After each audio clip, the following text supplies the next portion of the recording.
بسم اللہ الرحمن الرحیم.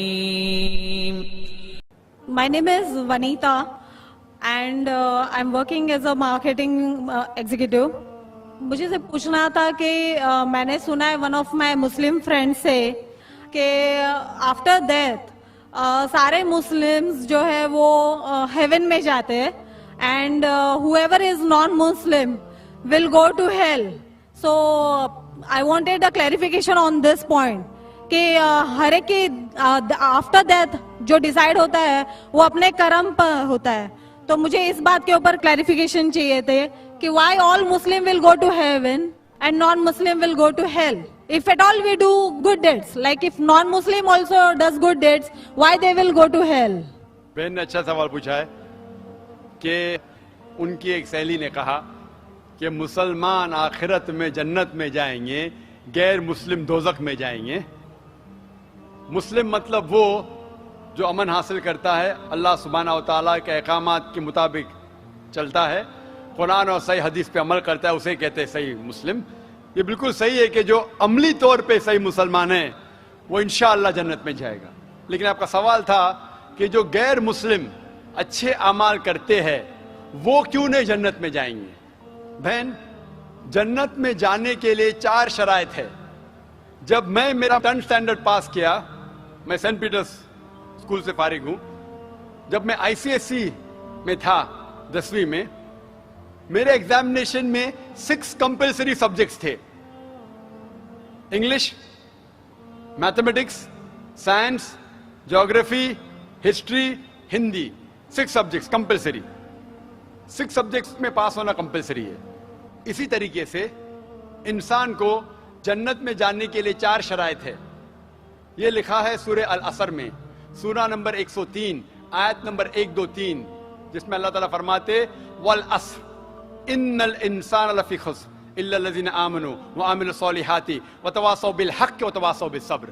اللہ سبحانہ و تعالیٰ قسم کھا رہے ہے وقت کی، عصر کی، بے شک انسان خسارے میں ہے. صرف وہ لوگ جو 4 چیز میں سفلتا پاتے ہیں وہ لوگ خسارے میں نہیں ہیں. اور یہ 4 چیزیں ایمان، عمل صالحات، وتواصوا بالحق، وتواصوا بالصبر. جس طریقے سے مجھے 10th اسٹینڈرڈ پاس کرنے کے لیے 6 سبجیکٹس میں پاس ہونا کمپلسری ہے، مثال کے طور پہ اگر مجھے mathematics, English, history, geography, science میں 99% مارکس ملتے ہیں، 99%، اور ہندی میں صرف مجھے 10% ملتے ہیں، اینڈ پاسنگ مارکس از 40%. پاس ہونے کے لیے 40 مارکس کی ضرورت ہے. اگر ایک سبجیکٹ میں، ہندی میں مجھے 10% مارکس ملتے ہیں اور باقی 5 سبجیکٹ میں 99% مارکس ملتے ہیں، کیا میں 10th اسٹینڈرڈ پاس کروں گا کہ نہیں؟ بہن، میں آپ سے پوچھنا چاہتا ہوں، کیا میں 10th اسٹینڈرڈ میں سفلتا پاؤں گا کہ نہیں؟ ایک سبجیکٹ میں 10%، باقی 5 سبجیکٹس میں 99%، کیا میں 10th اسٹینڈرڈ پاس کروں گا کہ نہیں؟ نہیں. کیوں؟ کیونکہ مجھے ہندی میں 10% مارکس ملے، بھلے 99 ملے باقی 5 سبجیکٹ میں، ہندی میں 10 فیل. اسی طریقے سے جنت میں جانے کے لیے سورہ العصر کے حساب سے 4 چیزیں ضروری ہے: ایمان، عمل صالحات، نیک اعمال جو آپ کہہ رہے، وتواصوا بالحق، لوگوں کو حق کی طرف بلانا، وتواصوا بالصبر، لوگوں کو صبر کی طرف بلانا. 4 چیزیں ضروری ہے. ایک بھی چیز اگر ان 4 میں سے مسنگ ہے، موجود نہیں ہے، اگر آپ ایک بھی چیز میں فیل ہوتے ہیں تو آپ جنت میں نہیں جا سکتے. اگر آپ کہتے کہ آپ اچھے انسان ہیں، اعمال میں آپ بہت اچھے اعمال کرتے ہیں، مان لو آپ کو 99 مارکس ملے اعمال میں، 99، لیکن ایمان میں تو آپ فیل ہے. آپ یہ نہیں مانتے کہ اللہ ایک اور محمد صلی اللہ علیہ وسلم آخری پیغمبر ہے جو ساری مذہبی کتاب میں لکھا ہے، تو آپ ایمان میں فیل ہے. آپ کتنے بھی نیک کام کرو، 99% ملے، 100% ملے، باقی 3 حصے میں ایمان میں لیکن فیل ہوئے تو آپ جنت میں نہیں جائیں گے. اسی طریقے سے اگر کوئی انسان نام کا مسلمان ہے، اچھے اعمال نہیں کرتا ہے، نیک اعمال نہیں کرتا ہے، وتواصوا بالحق، دعوت نہیں دیتا ہے لوگ کو، حق کے راہ پہ نہیں بلاتا ہے یا لوگ کو صبر کی طرف نہیں بلاتا ہے, صرف نام کا مسلمان ہے, محمد, سلطان, ذاکر, عبداللہ, تو وہ جنت میں نہیں جائے گا. اسے جنت میں جانے کے لیے ایمان, عمل صالحات, وتواصوا بالحق وتواصوا بالصبر, چاروں چیز کی ضرورت ہے. اسی لیے آپ اعمال کتنے بھی اچھے ہیں, اگر ایمان نہیں ہے کہ اللہ ایک ہے اور اللہ کے علاوہ کسی کی عبادت نہیں کرنا چاہیے, اور ایمان نہیں ہے کہ محمد صلی اللہ علیہ وسلم آخری پیغمبر ہے, تو آپ جنت میں کبھی بھی نہیں جائیں گے. بہن, کیا آپ میرے جواب سے سہمت ہے؟ Yes. Thank you for clarifying the point. You're most welcome. جی بھائی, مائک نمبر 1 سے اگر کوئی سوال ہو تو کریں. نمستے, میرا نام رمیش بھنڈارے ہے اور میں پروفیشن سے ٹیچر ہوں. تو میں نے سنا ہے کہ محمد پیغمبر جی نے چاند کی طرف انگلی دکھا کر چاند کے 2 ٹکڑے کیے ہیں, لیکن ابھی فی الحال انسان چاند پہ جا کر آ چکا ہے. تو یہ سائنٹیفکلی پروو ہو چکا ہے, یہ جاننا چاہتا ہوں میں. بھائی صاحب نے مجھے نمستے کہا.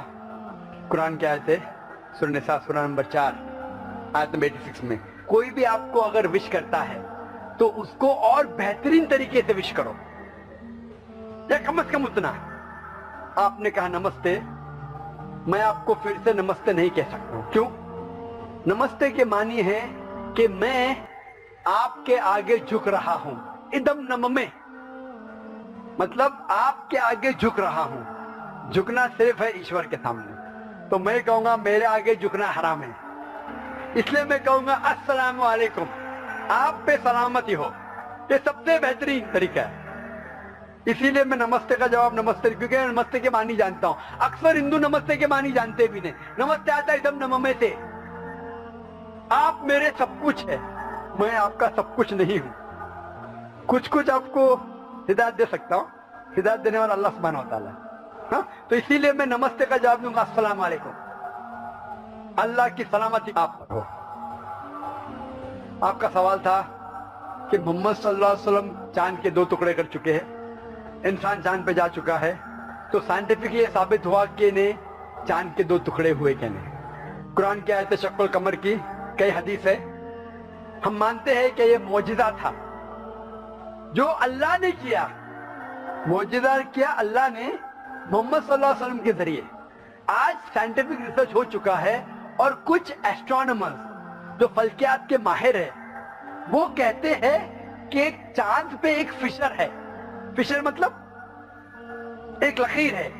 کیا ہے پتہ نہیں. تو ہم کہتے ہیں کہ یہ لکیر شاید نشانی ہے جب اللہ کے پیغمبر محمد صلی اللہ علیہ وسلم نے شق القمر, قمر کے 2 ٹکڑے کیے تھے. ٹکڑے ہو گئے, واپس ہو گئے. تو یہ فشر ہے. تو سائنٹیفکلی ایک فشر ہے. کیا ہے لوگ کو پتہ نہیں. تو میں کہتا ہوں انشاءاللہ وہ فشر وہی ہے جو اللہ کے رسول نے ٹکڑے کیے. لیکن آج اگر کوئی کہے گا کہ چاند کے ٹکڑے 2 ہو گئے اس لیے میں اسلام میں مانتا ہوں, شاید. لیکن آج دور معجزہ کا نہیں ہے, چمتکار کا نہیں. آج دور ہے سائنس کا. اور سب سے بڑا چمتکار جو آخری پیغمبر محمد صلی اللہ علیہ وسلم نے کیے وہ ہے قرآن. سب سے بڑا چمتکار ہے. تو میں تقریر دی تھی سب سے پہلے بار پونا میں, اسمبلی ہال میں, قرآن اور جدید سائنس. اس کے ذریعے پتا چلتا ہے کہ قرآن ہم ثابت کر سکتے, اللہ کی کتاب تب بھی ثابت کر سکتے تھے, آج بھی اور تا قیامت تک. تو یہ مین چمتکار ہے. کوئی بھی انسان پڑھے گا, اگر آپ کو ادبی نے ترجمہ پڑھی ہے اور اگر صحیح نیت سے پڑھیں گے, آپ کو اللہ تعالیٰ ہدایت ضرور دے گا. ہدایت مطلب صحیح راستہ دکھانا. تو صحیح راستہ جو ہے وہ آخری کلام خدا کا, وہ قرآن شریف. hope that answers the question.